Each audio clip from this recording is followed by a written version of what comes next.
Hello, thank you for watching another video, and thank you very much for your emails because your emails are helping me to understand what videos to create for you.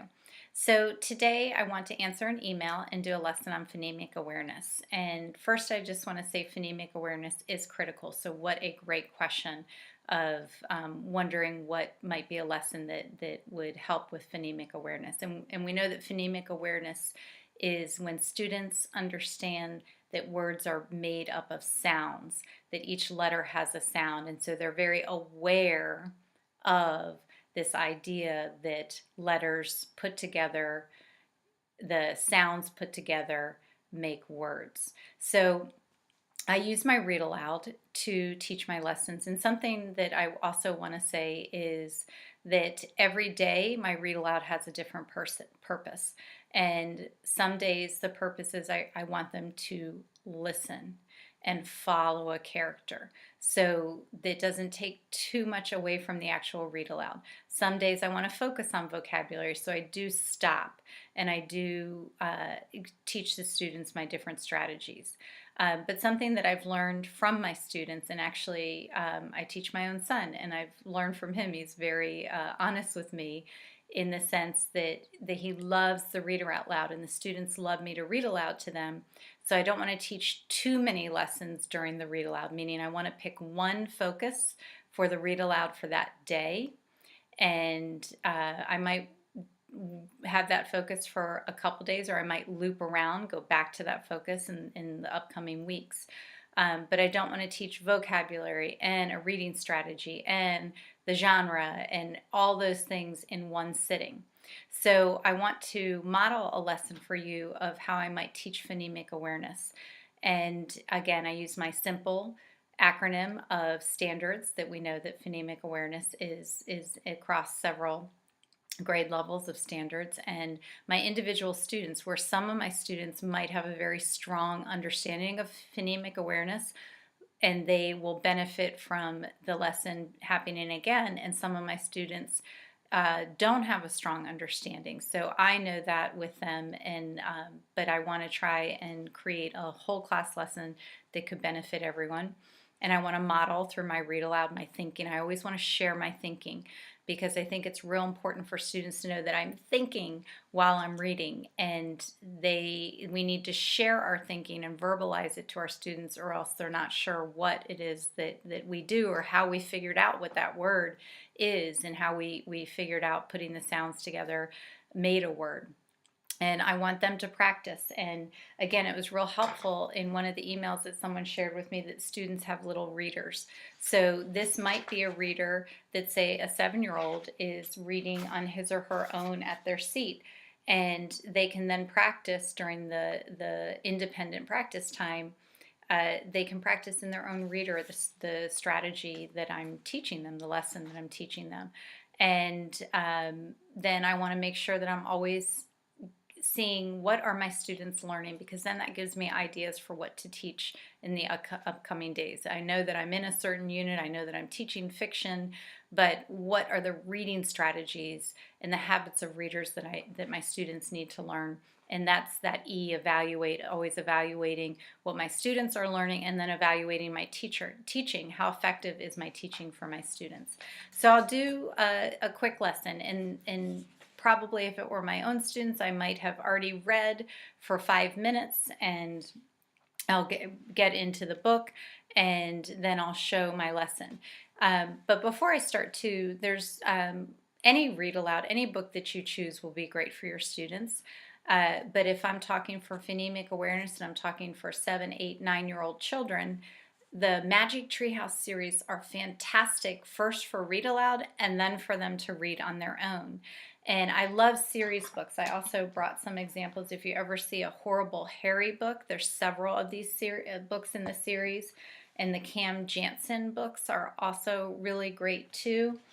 And the Jigsaw mystery books. So these are books that you might find in your library, and I know that TFAB has sent many books, and I know that these are some of the series books that TFAB has sent in the past. So if you can get your hands on one for a read aloud, you don't need one for every student, because you're reading it to them and they're listening. And the reason why I love for the younger students that I love these series books is because they get to know the characters, and you might read several Magic Treehouse books aloud to them across the year, so they already know Annie and Jack are the main characters, and they already know the predictable plot that Annie and Jack start in their house, they go to the tree house, and then they go back in time, and then they come back. So that helps when they already have an understanding, some background knowledge, some schema of what's happening in the book. They're enjoying the series, and then it gives them an opportunity to build their reading skills. So series books are really fantastic to read aloud. Okay, so here's my lesson on phonemic awareness of teaching my students to become aware that letters put together, letters make sounds, and the sounds put together make words. So here we are.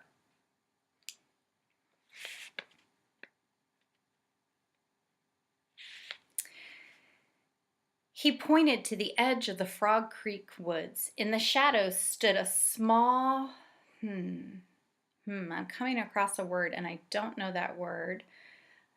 Skipping it. It's small animal. It looked like a tiny deer. So I'm going to go back to that word. And as I come across that word, I know that each letter makes a sound. And I know that what I should do as a reader when I don't know a word is I should look at the beginning sounds, see if I know the beginning sounds, then the ending sounds, and the middle sounds. So the beginning sound is D. The letter is a D, and that sounds D, duh. Okay, duh. And then the ending sound is an E, which might be E or eh. I know that it makes that sound. In the middle, there's an L, and I know the L makes a L sound, and there's also a C, and a C sometimes makes a hard sound, a K sound. So I know these sounds, and I think that I can put them together. I might look at the beginning part of the word now, and it's D-E-L, del, and I might look at the end of the word. The end of the word is C-A-T-E,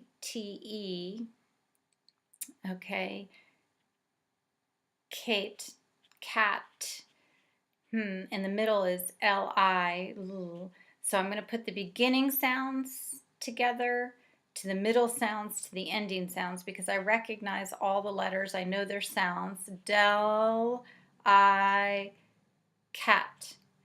Del, I, cat. Delicate, delicate. Oh, that word is delicate. Okay, and I know it's delicate because I'm going to reread that paragraph. He pointed to the edge of the Frog Creek woods. In the shadows stood a small, delicate animal. It looked like a tiny deer. I know that tiny and means small, small, delicate. So I guess delicate means small and tiny. Okay, all right, so I'll read on. It's a sign, whispered Annie. Remember when we saw the rabbit? He was a sign of the Wild West.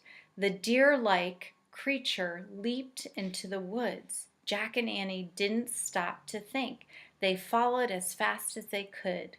Jack's heavy pack, I'm coming across another word that I don't know. I'll skip it. Pack, skip the word against his back as he ran. Okay, so the spelling of the word is T-H-U-M-P-E-D. Okay, and so I want you to look on the board. I have that word up there, and I want you to see if you know the sounds for the beginning letters, if you know the sounds for the ending letters, if you know the sounds for the middle. And I want you to look at that word, and then I want you to turn to your partner, and I want you to look at the beginning sounds. What does the letter T sound like? The letter H sound like?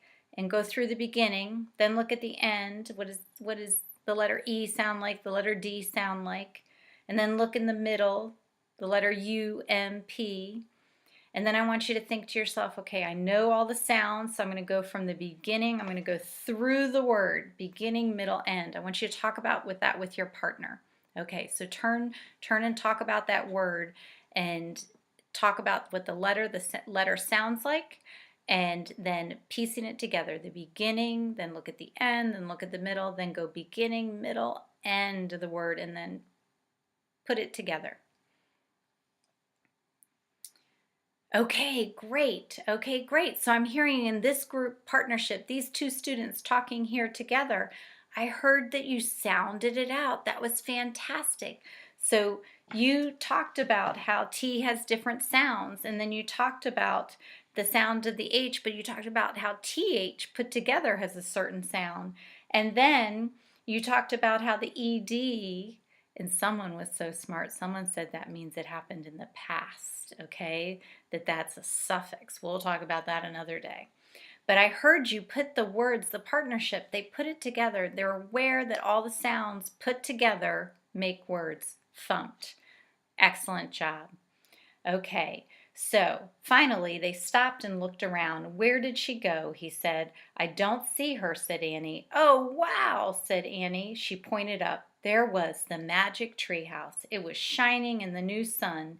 At the top of the tallest tree in the woods, its rope ladder swayed in the shadows below.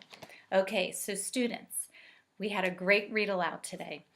What I shared, what I taught you today is that every letter we know makes a sound.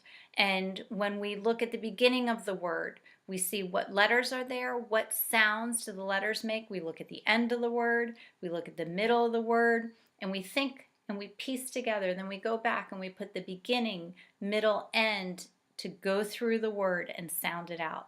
This is called phonemic awareness, and this is this idea that we as readers understand that letters make a certain sound, and that when we put those sounds together, they make words. So today, what I would like you to do is when you go back to your tables, when you go back to your seats, in your readers, as you're reading, when you come across a word that you don't know, I want you to look at each of the letters. All right, so look at each of those letters.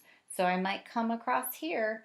Now we are a Or you might think to yourself, oh, Mrs. Miller told us, she talks about that phonemic awareness, that every letter makes a sound. So I might look at the beginning one, and I know that N, the letter N, makes a N sound. And I might look at the N, and the letter T makes a T sound. And in the middle, I know the letter E makes sometimes the S sound, and the letter S makes the S sound. So if I put it all together, I know that when I put all those sounds together, it makes a word. And I start at the beginning, work through the middle and the end. Nest. Nest. Now we are a nest. Okay, readers. So this is your job today. We talked about phonemic awareness. We talked that letters make sounds. So in your reading, I want you to practice that today. Sounding out. The letter makes this sound. Here it is in the beginning. Here it is in the end. Here it is in the middle. I know these letters, and I'm going to put them all together and work through. And does that make sense? Okay. Does that make sense? Is that a word that I know as I'm reading? Okay, so that is the lesson for today for phonemic awareness, and that will of course help with the fluency, and that was a prior email asking how to build students' fluency. And it's interesting how our students have all such different needs, and I was just sitting down with several of my students one-on-one yesterday during their practice time as they were reading in their independent reading books. And my students are a little bit older than 7, 8, and 9. Like I said, my students are 10, 11, say 12. But it's interesting how when I go around the room after my short lesson, that I know I still need to teach that phonemic awareness, that sometimes our students go through school and something that maybe we would think that they might learn when they're in preschool, that letters make sounds and know the sounds of the letters, but they for some reason haven't gotten it yet. Sometimes it's because they haven't formed their own language yet. Their speech is a little delayed and they don't hear the sounds. So then we might catch them as they get a little bit older, and to teach that is the basis for reading. And the more that they learn how to sound out the words, their reading will become more fluent, because they will start to approach words, and they'll know to sound them out, and they'll work through them more fluidly. So thank you very much for your question, and I'm going to look for emails of more questions, and would like to create another video using a read aloud based in your needs. So again, thank you very much for your participation. I truly appreciate it, and this is very exciting for me to work with you via the internet. And I hope that you have a great morning, afternoon, or evening whenever you watch this video, and I'll look for your emails. Thank you. Bye.